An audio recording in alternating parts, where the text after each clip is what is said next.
오늘은 시편 118편 28절과 29절 그리고 데살로니가전서 5장 18절 말씀을 가지고 내가 주께 감사하리다 라는 제목으로 함께 은혜를 나누는 시간을 가지고자 합니다.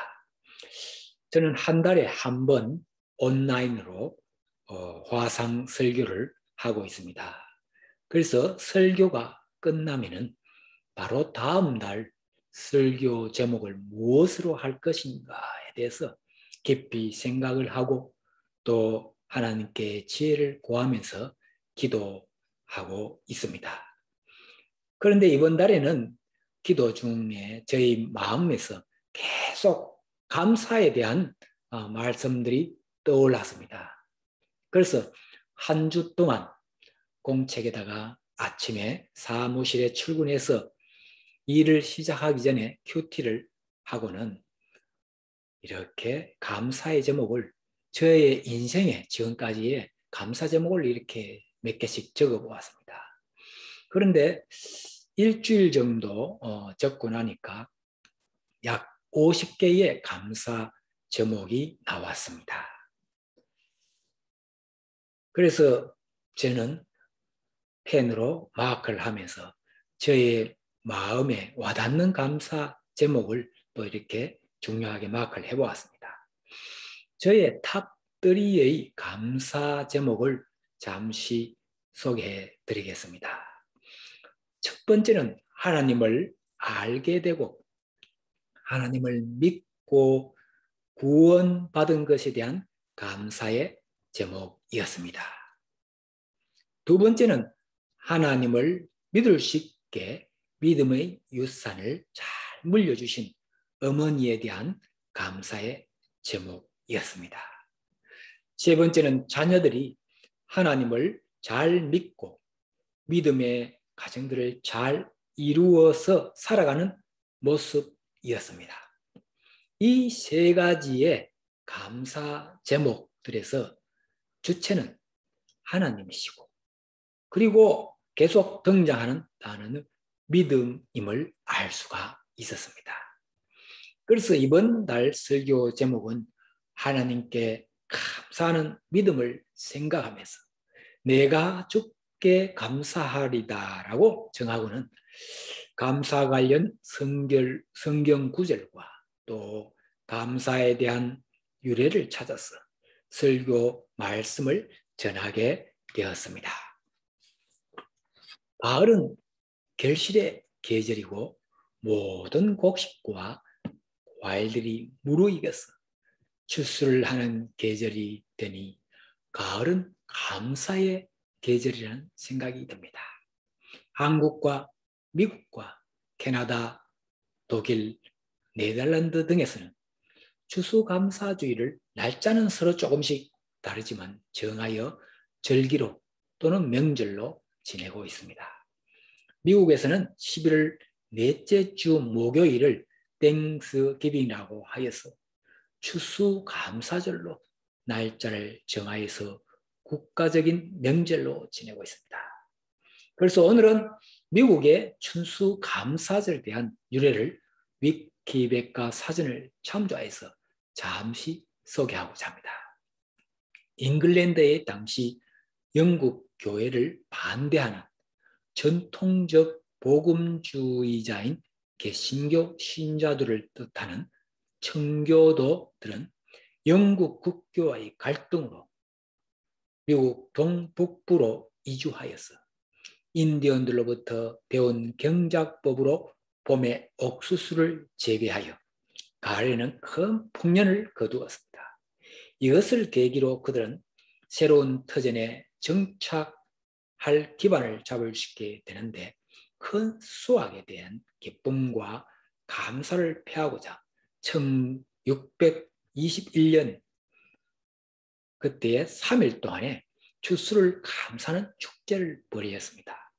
이때 청교도들은 자신들에게 농사를 가르쳐 주어 굶어 죽지 않도록 배려한 인디언들을 초대하여 추수한 곡식과 과일과 야생 칠면조를 잡아 축제를 했는데 이것이 미국에서의 최초의 추수감사절이라고 합니다.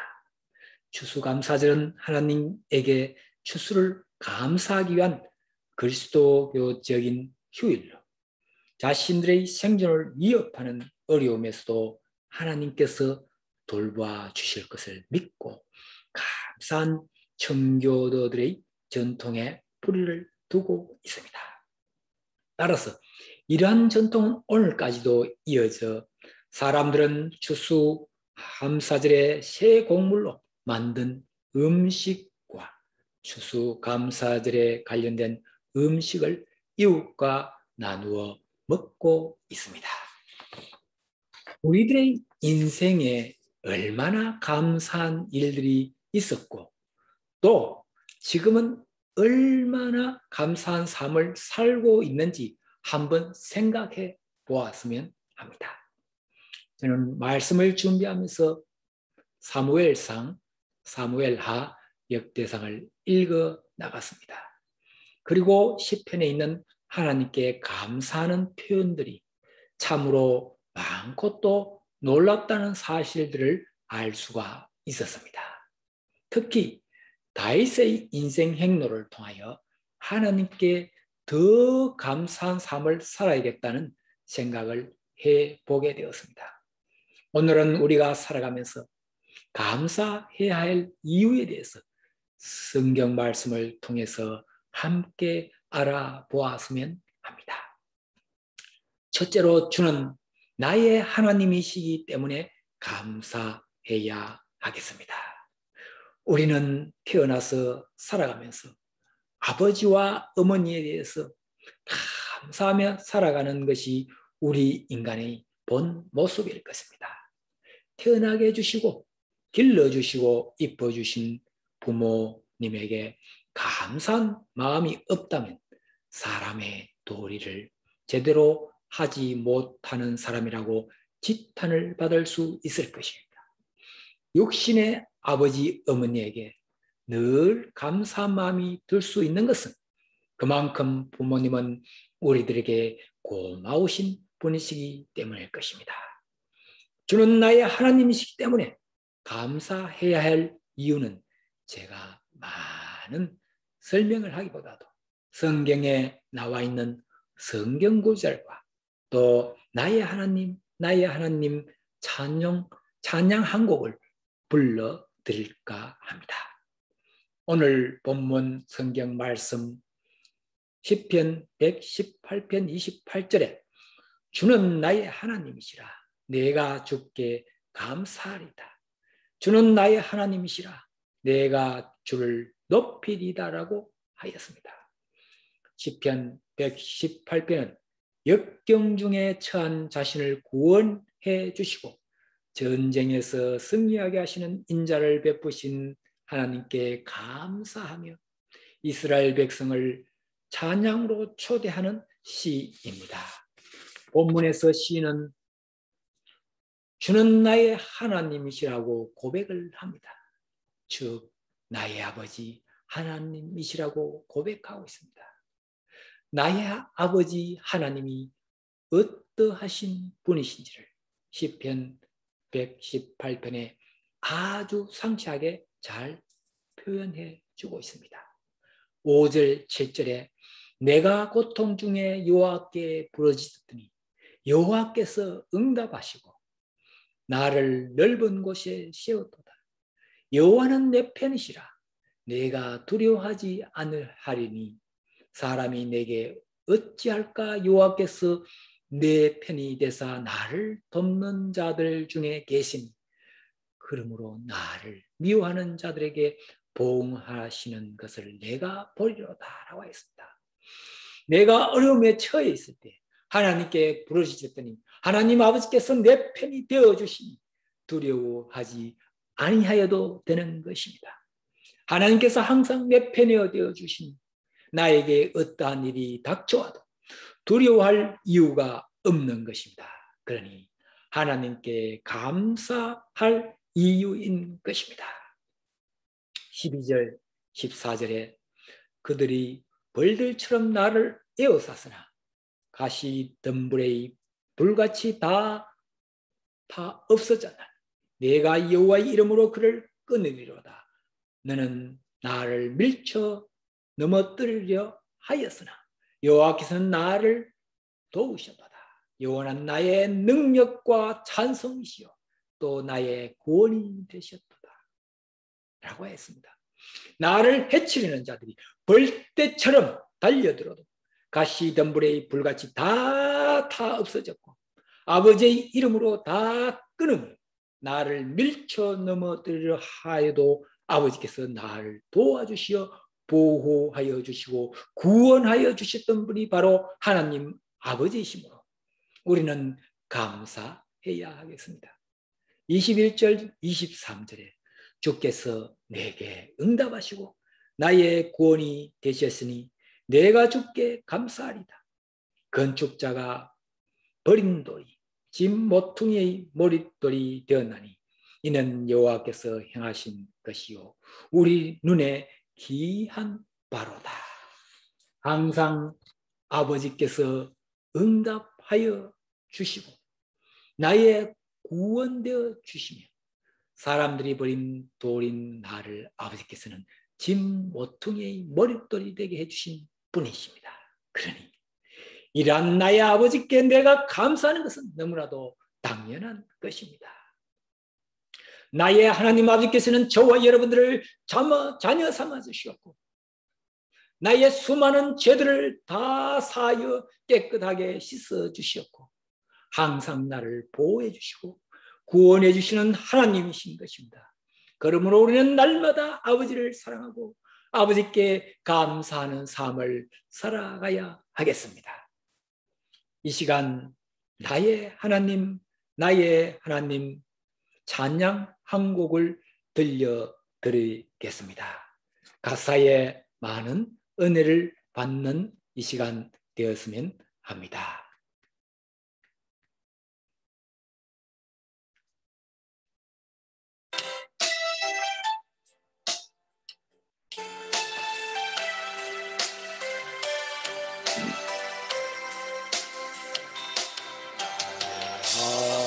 하나님 나의 하나님 나와 함께 하신 하나님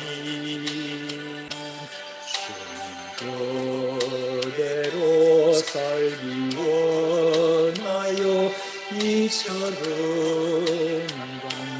간구합니다. 아버지 죄인 부르신 아버지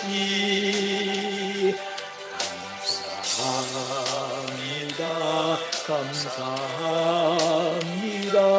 늘 찬송하게 하소서. 아버지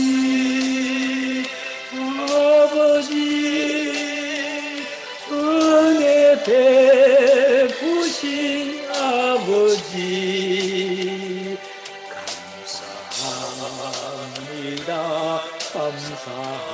감사합니다. 영광 받아주옵소서.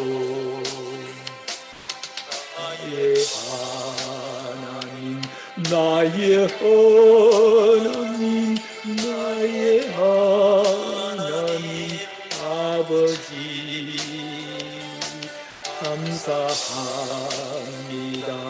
감사합니다.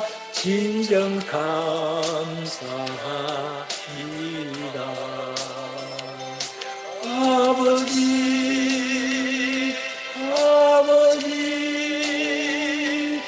나를 구하신 아버지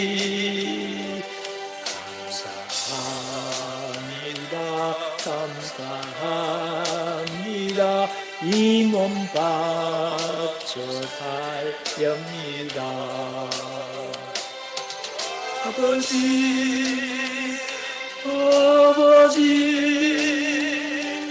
축복해 주신 아버지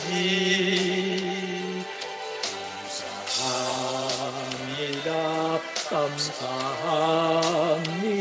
사명 감당케 하소서.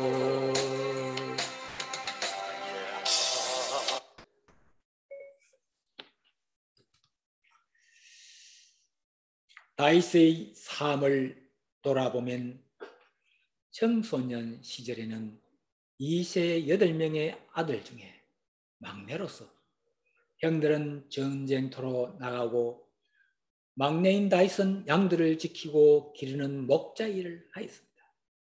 그런데 목자로서 양들을 지키기 위해서 사자와도 싸우고 물맷돌로 양을 해치려는 많은 동물들을 물리치면서 가끔 수금을 불면서 양들과 함께 푸른 초장에서 지냈습니다.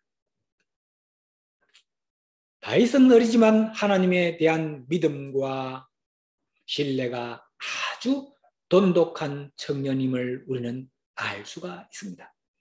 그 다윗이 하나님을 의지하고 신뢰하는 믿음으로 골리앗을 물리쳤던 그 용기와 믿음이 오늘 저와 여러분에게도 함께 할 수 있기를 소망하며 바라겠습니다. 다윗의 하나님 아버지는 곧 나의 아버지와 동일하신 분이십니다. 나의 하나님 아버지께 날마다 감사한 삶이 저와 여러분에게 풍성하기를 간절하게 소망하며 바라겠습니다. 둘째는 아버지는 선하시며 인자하심이 영원하시기 때문에 감사해야 하겠습니다. 우리의 육신의 아버지는 항상 선하시고 영원하지는 못하십니다. 때로는 죄악이 마음에 들어가면 자녀를 떠나는 경우도 있습니다. 또 영원히 우리 자녀들과 함께 하지 못하고 언젠가는 나이가 많아서 늙으면 이 세상을 떠나가시는 것이 순리인 것입니다. 그런데 시편 118편 29절에 감사하라. 그는 선하시며 그의 인자하심이 영원함이로다라고 하십니다. 우리 하나님 아버지는 항상 선하시면서 자녀인 우리들에게 항상 좋은 것만으로 주시려고 계획하고 실천하시는 분이십니다. 우리가 하나님 아버지께 여러 가지 간구하는 기도를 할 때에 항상 하나님 입장에서 하나님 보시기에 가장 좋은 것으로 허락하시는 분이십니다. 만약에 간구하는 것이 나에게 덕이 되지 못하고 해로울 때는 허락지 않으시는데 그것도 결국 하나님의 입장에서 보면 나에게 도움을 주시는 것이며 나를 선한 길로 인도해 주시고 계시는 것입니다. 그리고 하나님 아버지는 항상 인자하심이 영원하신 분이십니다. 여기에서 인자하심은 헬라어로 아가페로 번역이 됩니다. 성경 말씀에서 말하는 인자하심은 하나님의 백성들을 향한 하나님의 마음으로 불쌍히 여기시는 사랑의 성품에서 비롯된 것입니다. 이것은 하나님을 믿는 믿음 안에서만 경험될 수 있는 아가페적인 사랑인 것입니다. 나를 미워하고 나를 죽이려는 원수도 사랑할 수 있는 것이 바로 인자함인 것입니다. 하나님 아버지의 그 인자심은 영원하신 것입니다. 그러니 우리는 하나님 아버지께 감사하는 삶을 살아가야 하겠습니다. 다윗의 인생을 보면 늘 평탄한 길만이 있지는 않았습니다. 사무엘 선지자로부터 기름 부음을 받고 왕이 되기 전 오랫동안 사울에게 핍박을 받고 죽을 고비를 몇 번이나 당하면서 동굴에 숨어서 사울을 피하면서까지도 그리고 또 왕이 된 이후에도 아들 압살롬의 배신으로 왕궁을 떠나서 배신을 하며 돌아다녔던 상황에서도 다윗은 하나님께 감사하는 표현을 하게 되는 것을 우리는 볼 수가 있습니다. 시편 23편에 보면 사망의 음침한 골짜기를 다닐지라도 내 평생의 선하심과 인자심이 반드시 나를 따르니 내가 여호와의 집에 영원히 살리로다라고 고백하고 있는 것을 볼 수가 있습니다. 하나님께서 기름 부으신 왕 사울은 다윗을 죽이려고 하지만 끝까지 사울을 사랑하고 자신의 손으로 사울 왕을 죽이지 않고 나중에 죽었다는 소식을 듣고는 슬퍼하는 다윗의 모습에서 우리는 주님의 인자하심의 아가파적인 사랑을 배울 수가 있는 것입니다. 그리고 아들 압살롬으로부터 쫓기는 상의 고난 역경 가운데서도 하나님께 감사하는 삶을 살아가는 다윗을 우리는 본받는 삶을 살아가야 하겠습니다. 주님의 선하심과 인자심이 저와 여러분에게 영원하심으로 하나님 아버지께 늘 감사하는 삶을 살아갈 수 있는 저와 여러분이 되시기를 소망하며 바라겠습니다. 셋째로, 범사에 감사하는 것이 하나님의 뜻이기 때문에 감사해야 하겠습니다. 한 나라의 왕의 뜻과 생각은 그 나라의 백성들에게 영향을 미치게 되어 있습니다. 왕의 어명이라고 하면 누구도 그 역을 못하고 따르는 게 원칙이었던 것을 우리는 잘 알고 있습니다. 그리고 왕이 명령을 하면 그 명령에 따라서 그 나라의 온 백성이 그 왕의 뜻에 따라야지, 그렇지 않으면 그 나라의 백성이라고 할 수 없는 것입니다. 그런데 믿는 우리 크리스찬들의 영적 아버지는 하나님 아버지이십니다. 그리고 하늘나라의 왕이 바로 우리 하나님 아버지이십니다. 그러니 하나님 아버지의 말씀을 잘 듣고 따르는 게 하늘나라 백성의 의무인 것입니다. 우리 하나님 아버지의 말씀이 성령의 감동으로 쓰여진 하나님의 뜻이 성경 데살로니가전서 5장 18절에 잘 기록되어 있습니다. 범사에 감사하라. 이것이 그리스도 예수 안에서 너희를 향하신 하나님의 뜻이니라. 범사는 모든 일, 평범한 일을 뜻합니다. 영어 성경에는 all circumstances, 모든 상황이란 뜻입니다. 즉 기쁜 일, 슬픈 일, 좋은 일, 나쁜 일, 감사할 수 없는 일, 감사할 일, 모든 상황에서도 살아 숨쉬고 있는 삶 전체에서도 란 뜻으로 볼 수가 있습니다. 과연 나는 범사에 감사하고 있는가? 라고 우리 자신에게 한번 물어보았으면 합니다. 예수 그리스도 안에서 우리들을 향한 하나님의 뜻은 범사에 감사하라는 것입니다. 그런데 우리는 감사할 일이 있을 때만 감사하며 살아오지는 않았는지요. 감사할 일이 있을 때 감사하는 삶은 세상의 사람들도 누구나 쉽게 하는 것입니다. 우리가 하나님의 백성이고 하나님의 자녀이면 나에게 닥쳐온 어떤 상황에서 범사에 감사하는 삶이 곧 하나님께서 원하시는 뜻인 것입니다. 내가 조금 아프다고, 또 자녀들에게 무슨 일이 생겼다고 염려와 걱정을 먼저 하면서 안절부절하는 삶을 하나님은 원치 않으십니다. 분당 우리 교회에 이찬수 목사님이 저자인 감사라는 책의 표지에 참으로 가슴에 와닿는 말이 있어서 잠시 소개하고자 합니다. 감사가 나를 살렸다. 가장 힘든 지금, 감사가 가장 필요한 순간이다. 오늘 미리 드리는 감사가 내일의 기적을 가져다주는 능력이라고 써져 있습니다. 우리에게 좀 힘들고 어려운 상황이 닥쳐올지라도 그때가 바로 감사가 가장 필요한 순간이란 것입니다. 골로새서 4장 2절에 기도를 계속하고 기도에 감사함으로 깨어 있으라고 합니다. 어떤 상황이 나에게 닥쳐올지라도 기도를 계속하고 그 기도에 감사하는 삶을 살아가는 것이 우리 하나님 아버지의 뜻인 것입니다. 그러니 우리의 일상에서 아무 감사할 일이 없는 것 같은 평범한 삶에서도 기도를 계속하고 하나님께 감사하는 마음을 가지고 살아가야 하겠습니다. 여러분의 삶이 밋밋하고 아무 재미없고 흥미가 없음을 느낄 때도 바로 감사해야 하는 때인 것입니다. 과거를 돌이켜보면 감사해야 할 제목들이 수없이 많았음을 우리는 느낄 수가 있을 것입니다. 그 과거에 감사했던 제목들을 생각하면서 현재도 감사한 삶을 우리는 살아가야 하겠습니다. 그리고 장차 다가올 미래도 하나님께 감사하는 마음으로 기도하면서 미래를 맞이하여야 하겠습니다. 과거와 현재와 미래가 감사의 제목들로 가득한 저와 여러분들의 삶이 되기를 간절하게 소망하며 바라겠습니다.